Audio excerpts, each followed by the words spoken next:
Hi everyone, it's Jason from DigiChef.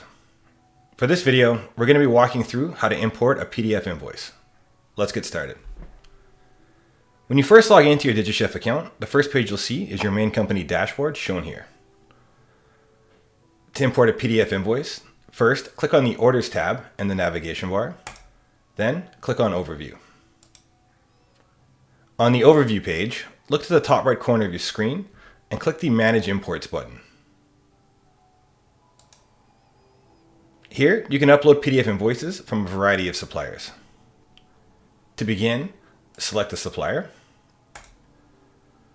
Next, select the invoice date. Choose the location that made the purchase. And finally, let's select the PDF file itself by selecting Choose File and selecting the appropriate one. Take a second to confirm that the information you've entered is correct. Then click the Upload PDF button to submit it for processing. Now, if you make a mistake here, don't panic. You can edit any invoice after submission. Typically, the upload process is completed in seconds, though sometimes it can take a minute or two to finish, depending on the invoice type. This will all happen behind the scenes, of course, so feel free to upload as many PDF as your plan allows.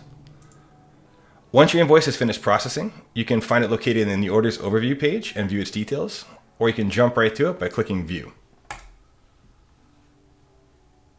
That's all there is to it.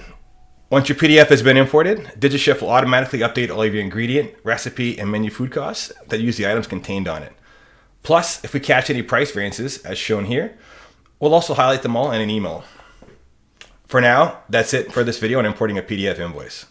I hope you had fun seeing just how quick and easy it is to keep your menu costs up to date. As always, if you run into any issues or struggles along the way, please don't hesitate to reach out to us at support@digichef.co. Thank you very much.